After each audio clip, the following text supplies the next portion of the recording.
YouTube நேர்களுக்கு கவிதா டெய்லரின் அன்பான வணக்கங்கள். இன்னைக்கு கிளாஸ்ல உங்களுக்கு மிஷின் ப்ராப்ளத்தை பத்தி நம்ம நடத்த போறோம். மிஷின் ப்ராப்ளத்தை பத்தி நம்ம ஏற்கனவே கிளாஸ்லாம் நிறைய உங்களுக்கு சொல்லி கொடுத்துருக்கேன்.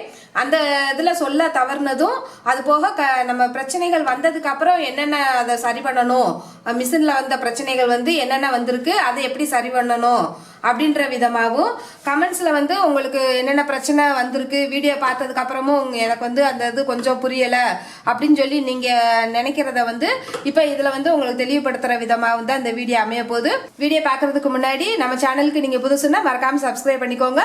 வாங்க வீடியோக்குள்ள போவோம். இப்போ ஃபர்ஸ்ட் கொஸ்டின்ல எல்லாம் சரியா இருக்குது, ஆனா தையல் மிஷின் மிதி நகரல அப்படின்னு கேட்டிருக்காங்க. இப்போ மிதி நகரலன்னா என்ன பண்ணணும் அப்படின்றத காட்டுறேன் பாருங்க. இந்த பாருங்க, இப்போ பார்ட்ஸோட கீழ் பகுதியில் இந்த மிதி இருக்கு பாருங்க. இந்த மிதி நகரலன்னு தான் அவங்க கேட்டிருக்காங்க. இப்போ இந்த மிதி நகரல அப்படின்னா இந்த பாருங்க, இந்த பகுதியை தான் நம்ம பார்க்கணும். இந்த த்ரெட்டில் நகராம நிக்குது அப்படின்னு சொன்னா நம்ம இந்த பகுதியை தான், இந்த ரெண்டு பகுதி தான் அதுக்கு காரணம். அப்ப என்ன பண்ணணும், நம்ம இந்த சைட்ல இருக்க ஸ்க்ரூ இருக்கு பாருங்க, இந்த பெரிய ஸ்க்ரூ இருக்கு பாருங்க, இதை கழட்டி விட்டுறணும். ஸ்பானர் வச்சு இந்த லைட்டா இந்த சைட்லயும் ஒரு ரெண்டு மரம் மட்டும் இப்படி கழட்டி விடுங்க. ஸ்பானர் வச்சு கழட்டினீங்கன்னா வந்துடும். இந்த சைடும் கழட்டுங்க. இந்த சைடும் கொஞ்சமா கழட்டி விடுங்க. ரெண்டு திருக்கு தான் திருக்கணும். கழட்டி விட்டுட்டு அதுக்கப்புறம் இந்த இந்த இருக்கு பாருங்க, இந்த ராடு இருக்கு பாருங்க, உள்ள ஒரு ராடு போகு பாருங்க. இந்த ராடை அப்படியே இப்படி பண்ணணும். இப்படி திருகுனீங்கன்னா கொஞ்சம் இந்த சைடு திருகுனீங்கன்னா டைட் ஆகும். இப்போ இங்க இந்த சைடு நம்ம திருகுறப்ப உங்களுக்கு ஃப்ரீ ஆகி விட்டுரும். ஃப்ரீ ஆனோடனே அதுக்கப்புறம் மறுபடியும் இதை டைட் பண்ணிக்கோங்க நல்லா ஸ்பானர் வச்சு. அது பிறகு இந்த சைடும் லூஸ் ரெண்டு சைடுமே ஒரே மாதிரி லூஸ் பண்ணணும். எப்ப செஞ்சாலுமே த்ரெட்டில் ரெண்டு பக்கம் இங்க ரெண்டு மரம் கழட்டினீங்கன்னா இங்க ரெண்டு மரம் கழட்டணும். கழட்டி விட்டுட்டு இங்க ரெண்டு திருக்கு இந்த உள்ள இந்த ராடு போறதை திருக்குனீங்கன்னா இந்த சைடும் அதே மாதிரி ரெண்டு திருக்கு திருக்கணும். லூஸ் பண்ணணுமா இல்ல த்ரெட்டில் சத்தம் கேட்டுக்கிட்டு இருந்துச்சுன்னா நம்ம டைட் பண்ணுவோம். டைட் பண்றதுக்கு அந்த சைடு வாக்குல டைட் பண்ணுங்க, லூஸ் பண்றதுக்கு இந்த சைடு வாக்குல லூஸ் பண்ணிக்கோங்க. லூஸ் பண்ணிட்டு மறுபடியும் இந்த ரெண்டு இதையும் இந்த மரையும் நல்லா டைட் பண்ணி விட்டுருங்க. ஸ்பானர் வச்சு நல்லா டைட் பண்ணி விட்டுருங்க. இந்த தையல் மிஷினோட பாட்டம் கிளீனிங் வீடியோ உங்களுக்கு போட்டிருக்கோம் ஏற்கனவே. அந்த வீடியோல இதை எப்படி கழட்டி எப்படி சுத்தம் பண்ணிட்டு நம்ம மாட்டுறதுன்றத நம்ம காட்டியிருக்கோம். நீங்க இப்ப கழட்டுறதுக்கு முன்னாடியே இந்த இடத்துல நல்லா இந்த பிரஷ் வச்சு நல்லா எடுத்துருங்க. டஸ்ட்டை பூரா எடுத்து விட்டுருங்க. சில சமயம் நீங்க ஓட்டாம வச்சிருந்திருக்கப்ப இந்த இடத்துல துருவ ஏறி இருக்கும், இல்ல எண்ணெய் விடாம இருந்தாலும் அப்படியே டைட்டா கிச்சு நின்றுக்கும். அதனால நம்ம நல்லா இந்த பிரஷ்ஷை வச்சு நல்லா தொடச்சு விட்டுட்டு நல்லா ஆயில் விட்டுட்டு, ஆயில் ஒரு 2 சொட்டு 3 சொட்டு விட்டாவே போதும், ரொம்ப விட வேண்டாம். இல்லை கீழே தான் விழுந்துட்டு இருக்கும், அம்பிட்டு எண்ணெய் வேஸ்டா தான் போகும். அதனால நீங்க 1 சொட்டு 2 சொட்டு, ரொம்ப நாளாயிடுச்சுன்னா 2 சொட்டு விடுங்க, இல்லைன்னா 1 சொட்டு விட்டாவே போதும், நல்லா ஒர்க் ஆகும். இங்கிட்டு விடுறப்ப இந்த சைட்லயும் சேர்த்து சமமா விட்டுக்கோங்க. இந்த மாதிரி இந்த மாதிரி 2 பக்கமும் எது செஞ்சாலும் 2 பக்கம் ஒன்று போல செய்யுங்க. அப்பதான் சவுண்ட் இல்லாம மிஷின் இருக்கும். இந்த த்ரெட்டில் சத்தம் கொடுக்காம இருக்கணும்னா நம்ம ஆயில் அப்பப்போ விட்டுக்கிட்டே இருக்கணும். நம்ம எப்ப தைக்கிற உட்காந்தாலும் ஆயில் விட்டுறணும். விட்டுட்டு அதுக்கப்புறம் தான் நீங்க தைக்கணும். இப்ப இது ரெண்டையும் செஞ்சாவே உங்களுக்கு போதும், உங்களுக்கு த்ரெட்டில் நல்லா நகர ஆரம்பிச்சிடும். இந்த பெல்ட்டை கழட்டி விட்டதுக்கு அப்புறம் தான் நீங்க இந்த வேலையெல்லாம் செய்வோம். செஞ்சதுக்கு அப்புறம் நல்லா அப்படி சுத்தி விட்டுக்கோங்க. இந்த மாதிரி கையிலே அப்படி சுத்தி விட்டுக்கோங்க. இந்த மாதிரி செஞ்சீங்கன்னா உங்களுக்கே தெரியும் லூஸா இருக்கு, அப்படி கரெக்டா இருக்கு அப்படின்னா உங்களுக்கு தையல் அதை நல்லா அசைஞ்சு கொடுக்கும். இல்ல கரெக்டா இன்னும் வரல, டைட்டா தான் இருக்கு அப்படின்னா இன்னும் கொஞ்சம் அது நகலாமே நிக்கும். இந்த இதை இப்படி பண்ணீங்கன்னாவே ஓடிடும். பெல்ட் இல்லாம இப்படி சுத்தினீங்கன்னா இந்த இது இப்படி நகரும். சும்மா அப்படி காலில் உட்காந்து நீங்க இப்படி உட்கார்ந்த பர்சன்லாம் கொஞ்சம் அப்படியே கால் போடுங்க. பாருங்க, இப்ப நம்ம ஆயில் போட்டுட்டோம். போட்டதுக்கு அப்புறம் இந்த வீல் இருக்கு பாருங்க, இந்த வீலை மட்டும் இப்படி சுத்தி விடுங்க. இந்த வீலை பெரிய வீலை இப்படி சுத்தி விட்டுருங்க. உங்க பக்கம் சுத்தி விட்டு நீங்க பெல்ட்டை கழட்டிட்டு இப்படி அடிச்சு பாருங்க. இந்த மாதிரி அடிச்சு பார்க்கணும். இந்த மாதிரி இப்படி அடிச்சு பாருங்க. நல்லா அடிச்சு பார்த்துட்டு நல்லா மூவ் ஆனதுக்கு அப்புறம் நீங்க பெல்ட்டை மாட்டி விட்டுக்கோங்க. இப்போ பாருங்க, பெல்ட்டை மாட்டிட்டோம். நல்லா ரன்னிங் ஆகும். அது பிறகு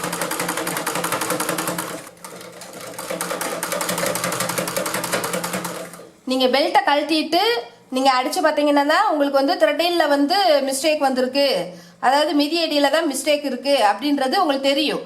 இல்ல உங்களுக்கு அது நீங்க இதை கழட்டினதுக்கு அப்புறம், இந்த பெல்ட்டை கழட்டினதுக்கு அப்புறம் உங்களுக்கு இது நல்லா ஓடிக்கிட்டு தான் இருக்குது, சிக்கன் தான் பிடிச்சிருக்கு அப்படின்னு சொன்னா மே பார்ட்ஸ்ல எங்கேயாச்சும் நூல் சிக்கி இருக்கும், இல்ல இந்த வீல்ல இந்த இடத்துக்கிட்ட நூல் சிக்கி இருக்கும். இந்த பாருங்க, இந்த பகுதியில் வந்து நூல் போய் சிக்கி இருக்கும். நூல் வேற ஏதாச்சும் துணி, சின்ன சின்ன துணிகள் போய் சிக்கியிருக்கலாம், முடி போய் சிக்கியிருக்கும். இந்த இடத்தையும் கிளீன் பண்ணி நீங்கள் மறுபடி இதை எப்படி அவுத்து மாட்டுறது அப்படின்றதையும் உங்களுக்கு வந்து அந்த மிஷினோட பாட்டம் வீடியோவில் வந்து கிளீனிங் வீடியோவில் வந்து நம்ம போட்டிருக்கோம். நீங்கள் அதை போய் பார்த்து இதை எப்படி சுத்தம் பண்ணுறது அப்படின்றத பார்த்துட்டு அதில் நல்லா ஆயில் விட்டுட்டு தொடச்சதுக்கப்புறம் எப்பயுமே ஆயில் விடுங்க. விட்டதுக்கப்புறம் நீங்கள் வந்து அடிச்சு பாருங்கள், நல்லா கிளியராக இருக்கும். இப்போ அடுத்த கமெண்ட்ஸ்க்கு போவோம். துணி தைக்கும் போது மேல் சைடு வந்து ஒன்றும் ப்ராப்ளம் இல்லை அப்படின்ட்டாங்க. ஆனால் கீழ் சைடு மட்டும் வந்து கரெக்டாக தைக்கிது, ஆனால் வந்து நடுவில் நூல் வந்து தூக்கி தூக்கி நிற்கிது அப்படின்றாங்க. உங்களுக்கு வந்து நடுவில் தூக்கி நிற்கிது, கீழ் சைடு வந்து நடுவில் தூக்கி இருக்கு அப்படின்னா உங்களுக்கு டென்ஷன் தான் ப்ராப்ளம். இந்த டென்ஷன் தகடு இருக்கு பாருங்க, இந்த தகட்டில் வந்து தேய்மானம் இருக்கான்னு பார்த்துக்கோங்க. இந்த இது இருக்கு பாருங்க,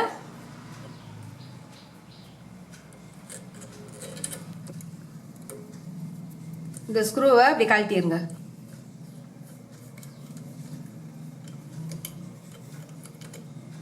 இந்த ஸ்க்ரூவையும் கழட்டிட்டு இந்த ஸ்ப்ரிங்கை கழட்டிட்டு இந்த தகடை பாருங்க.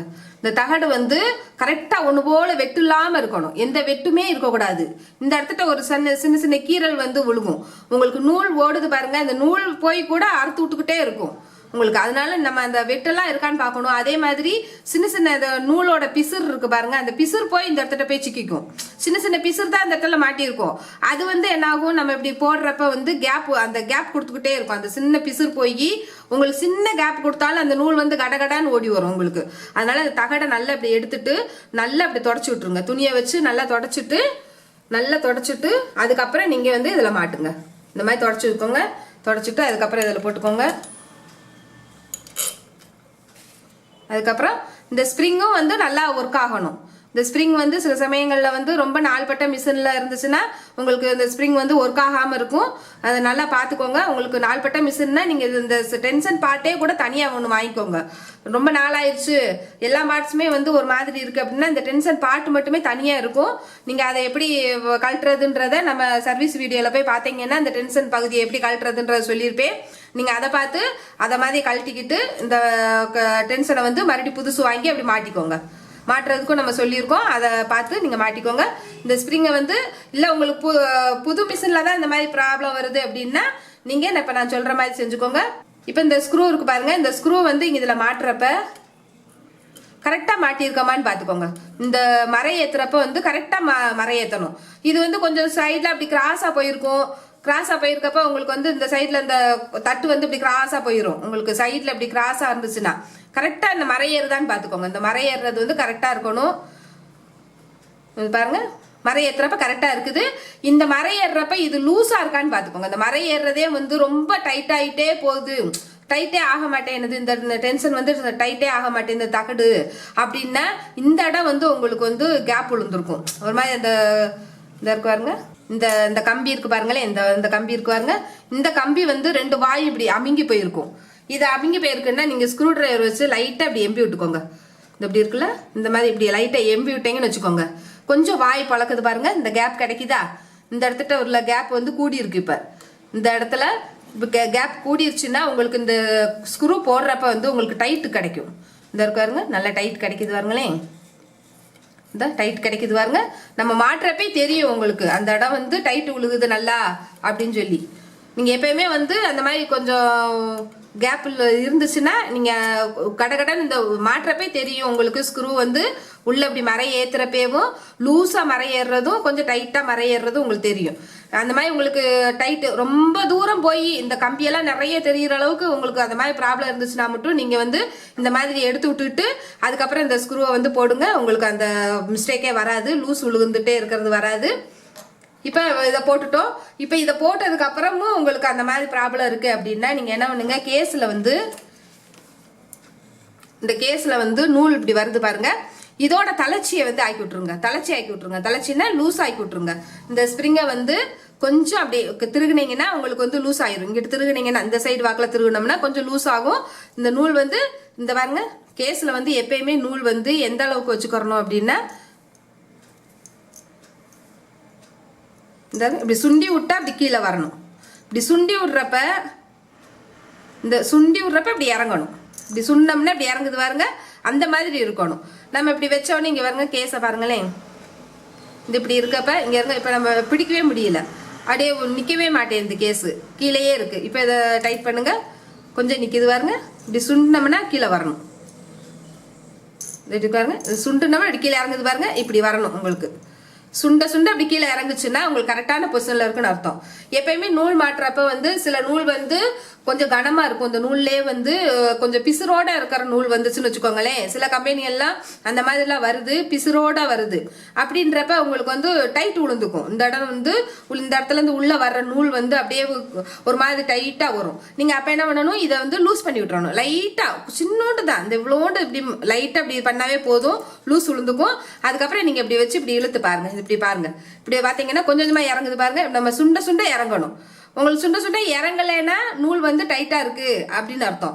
இந்த இவ்வளோ டைட்ல வந்து நம்ம டென்ஷனை வந்து டைட் பண்ணவே முடியாது.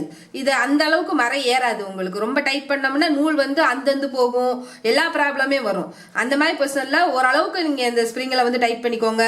அதுக்கப்புறம் வந்து இந்த இதை வந்து இந்த லைட்டா இப்படி இப்படி சுண்டுற அளவுக்கு இருக்கான்னு ஒவ்வொரு தடவையும் நீங்க பாபின் கேஸ் நீங்க நூல் சுத்தின உடனேயும் இந்த மாதிரி செக் பண்ணிட்டே நீங்க தைங்க. உங்களுக்கு அந்த ப்ராப்ளமே வராது. உங்களுக்கு இடையில வர்ற அந்த சின்ன சின்ன இது வருது பாருங்க, அந்த ப்ராப்ளம் கீழேக்கும் மேலேக்கும் நம்ம கரெக்ட் பண்ணிட்டோம்னாவே சரியா வந்துடும். உங்களுக்கு இடையில வர்ற ப்ராப்ளம் வரவே வராது. நீங்க அந்த மாதிரி போட்டீங்கன்னாவே உங்களுக்கு வந்து அந்த கீழே வர்ற அந்த சின்ன சின்ன பிசுறு அந்த இது பாருங்க, சின்ன சின்ன லூப் மாதிரி தூக்கி இருக்குவாங்க, அந்த ப்ராப்ளம் இருக்காது. இப்போ மூணாவது ப்ராப்ளத்தை பாருங்க. தைக்கும் போது நூல் வந்து வேகமா சுழன்று கட் ஆகிறது. வேகமா வந்து அவங்களுக்கு வந்து நூல் வந்து கலண்டு கட் ஆயிருதான். டென்ஷன் ஸ்ப்ரிங் வந்து எவ்வளவு டைட் வைக்கணும் தான் கேட்டிருக்காங்க. இப்ப இதுக்கும் இதே இப்ப நான் சொன்னேன் பாருங்க, இதுதான் நீங்க பண்ணிக்கிறணும். உங்களுக்கு வந்து வேமா வந்து இது ரொம்ப லூஸா இருந்துச்சுன்னா வேமா வந்து கடகடன்னு இந்த நூல் வந்து கடகடன்னு வந்துகிட்டே இருக்கும். அப்படின்றப்ப நூல் கட்டாதான் ஆகும் உங்களுக்கு. அப்ப நம்ம ஸ்ப்ரிங்கை வந்து நீங்க இப்ப நான் ரெண்டாவது கமெண்ட்ஸ்க்கு என்ன சொன்னனோ அதுதான் உங்களுக்கு காமனா இருக்கு. இப்ப இந்த இந்த ஸ்ப்ரிங்கையும் அந்த நம்ம டென்ஷன்ல வர்றது நூல் வந்து எந்த அளவுக்கு வரணும்ன்றத நான் சொல்லியிருக்கேன் பாருங்க. இப்படி சுண்டி விட்டா கேஸ் வந்து லைட்டா கீழே இறங்கணும். சுண்டி விட தான் இறங்கணும். இப்படி தூக்கனோட கடகடான்னு வந்தாலும் தப்பு. நம்ம தூக்குறப்ப அது நம்ம கைகிட்டே கேஸ் போய் நின்றுகிட்டாலும் அதுவும் தப்பு தான். இப்ப ரெண்டுமே இருக்கக்கூடாது. சுண்ட சுண்ட நூல் வந்துச்சுன்னா அது கேஸ்ல வந்து நூல் கரெக்டா வருதுன்னு அர்த்தம். இப்ப அந்த பொசிஷன்ல வந்து இந்த டென்ஷன்ல வந்து எவ்வளவு நம்ம டைட் வைக்கணுமோ வச்சுக்கிட்டு அதுக்கப்புறம் நீங்க அடிச்சு பாருங்க, எந்த மிஸ்டேக்குமே வராது உங்களுக்கு. இப்ப நாலாவது இதை பார்ப்போம். அடிப்பக்கம் வந்து தையல் சரியா வரல, ஆனா மேல் பக்கம் ஓகே. துணியும் நகரல, துணியும் அவங்களுக்கு வந்து நகரலன்றாங்க. இப்ப இந்த முதலுக்கு வந்து இந்த இது வந்து இந்த ரெண்டு இதுக்கு என்ன சொன்னோமோ அதுதான் இவங்களுக்குமேவும். இப்ப ஆனா துணி நகரலன்னு சொல்லிட்டாங்க பாருங்க. இப்ப துணி நகரல அப்படின்னா துணி அவங்க பிடிச்சுக்கிட்டு தான் நகட்டுறாங்களாம். இந்த பாருங்க, துணி நகரல, துணியை வந்து பிடிச்சுக்கிட்டு தைத்தால் தான் தையல் வந்து வருது அப்படின்றாங்க. அப்ப வந்து அவங்க துணி அப்படியே நகட்டிக்கிட்டே போறாங்களாம். அந்த இந்த இருப்பாருங்க, இதை வந்து பிடிச்சுக்கிட்டே தைக்கிற மாதிரி இருக்கு அப்படின்றாங்க. தையலை வந்து இப்படி பிடிச்சுக்கிட்டே இந்த துணியை பிடிச்சுக்கிட்டே தான் ஓட்டுற மாதிரி இருக்குது, வேகமா நகர மாட்டேங்குது அப்படின்றாங்க. வேகமா நகரல அப்படின்னா உங்களுக்கு வந்து என்ன ப்ராப்ளம் அப்படின்னா உங்களுக்கு ஒன்றும் பல்ல வந்து இந்த பல்லு வந்து ரொம்ப பழைய மிஷினா இருந்துச்சுன்னா அந்த பல்லு வந்து ரொம்ப தேஞ்சு போயிருந்திருக்கும். நீங்க பல்ல வந்து மாத்திக்கோங்க. அதே மாதிரி ப்ரெஷரையும் உங்களுக்கு வந்து பழைய மிஷின் அப்படின்னா தேஞ்சு இருந்துச்சுன்னா நீங்க இந்த ப்ரெஷரையும் மாத்திக்கோங்க. நீங்க புது மிஷின்ல தான் வச்சிருக்கோம், ப்ரெஷரும் இதுவும் இதாக தான் இருக்கு, கரெக்டா தான் இருக்கு அப்படின்னா இந்த ப்ரெஷரோட இந்த அழுத்தம் இருக்கு பாருங்க, இந்த இருக்கு பாருங்க, இந்த ஸ்க்ரூ வந்து இந்த இது ப்ரெஷரோட ஸ்க்ரூ, இந்த ப்ரெஷரோட ஸ்க்ரூ வந்து இவ்வளவு தூரம் ஏறி இருக்கான்னு பாருங்க. உங்க மிஷின்ல வந்து இந்த அளவுக்கு ஏறி இருக்கான்னு பாருங்க. இந்த அளவுக்கு ஏறி போய் இருந்துச்சுன்னா உங்களுக்கு வந்து சில சமயங்கள்ல நைஸ் துணி வச்சு அடிக்கிறப்ப வந்து கரெக்டா வராது, இழுத்து பிடிச்சிக்கிட்டே போற மாதிரி இருக்கும். நல்லா அப்படி இறக்கிருங்க. இந்த இவ்வளவு தூக்கி இருந்துச்சுன்னா நீங்க நல்லா அப்படி இறக்கிருங்க. நல்லா அப்படி இறக்கிட்டீங்கன்னா உங்களுக்கு வந்து அந்த துணியை வந்து வேகமா நகட்டும். உங்களுக்கு இந்த இது வந்து நல்லா நகட்டி கொண்டு போகும். துணி அப்படியே நம்ம அடிக்கிறப்ப நல்ல நகட்டியே கொண்டு போகும். இல்லைன்னு வச்சுக்கோங்க, இது மேல தூக்கி இருக்கிறது எதுக்காக நம்ம தூக்கி இருப்போம் அப்படின்றது நம்ம வீடியோ போட்டிருக்கோம். உங்களுக்கு கனமான துணி வந்துச்சுன்னா மட்டும்தான் இந்த பேண்ட் துணி இந்த மாதிரி அடிக்கிறப்பதான் இவ்வளவு தூரத்துக்கு நம்ம தூக்கிக்கிறலாம். உங்களுக்கு நைஸ் துணி அடிக்கிறோம் அப்படின்னா நீங்க இந்த ஸ்க்ரூவை வந்து ப்ரெஷர் ஸ்க்ரூவை வந்து நல்லா டைட் பண்ணிக்கிறணும். நீங்க இந்த அளவுக்கு நல்லா டைட் பண்ணிக்கிட்டு நீங்க அதுக்கப்புறம் நீங்க அடிச்சு பாருங்க, உங்க துணி நல்லா நகரும். அந்த நகரலன்னா அதான் ப்ராப்ளம். இப்ப இந்த ஸ்க்ரூவை நம்ம இது பண்ணியும் உங்களுக்கு வந்து நகரல அப்படின்னா இந்த ப்ரெஷரோட தூரம் வந்து கரெக்டா இல்ல. உங்களுக்கு இந்த ப்ரெஷர் இருக்கு பாருங்க, இந்த ப்ரெஷருக்கு இந்த கை இருக்கு பாருங்க, இந்த இப்படி கை வச்சு பாத்தீங்கன்னா தெரியும். இப்படி இந்த விரலை வந்து இப்படி வச்சு பாருங்க, இப்படி விரலை வச்சு பாத்தீங்கன்னா ரொம்ப கேப் இந்த இடத்துல தூக்கிட்டு இருக்குன்னு வச்சுக்கோங்க. நீங்கள் இப்படி ஊசியை இறக்குறப்ப இந்த ஊசி வந்து இப்படி இறங்கி இந்த இடத்துல கரெக்டாக அந்த இடிக்காத அளவுக்கு உள்ள தூரத்தில் வந்து நம்ம ப்ரெஷரை வந்து இந்த கேப் வச்சுக்கிறணும்.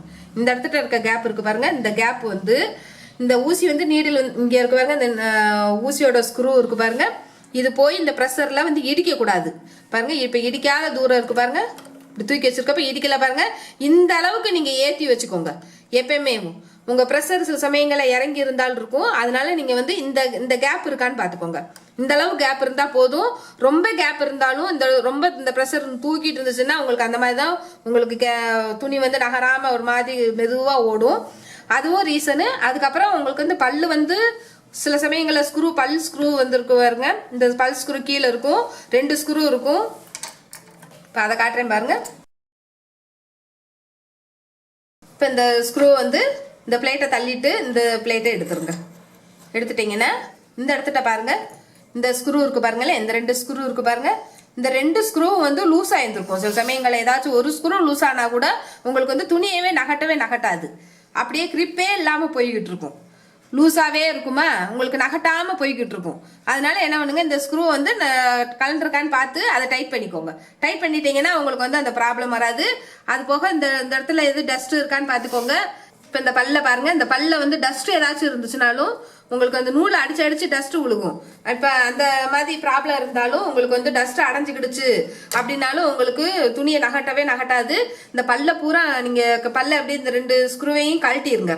இந்த 2 ஸ்க்ரூவையும் கழட்டிட்டு இந்த பல்ல தனியா எடுத்து வச்சு அதோட அந்த ஒவ்வொரு பகுதியிலையும் இருக்க அந்த டஸ்ட்டை வந்து எடுத்து விட்டுருங்க. இந்த இருக்காருங்க, இந்த மாதிரி எடுத்து விட்டுருங்க.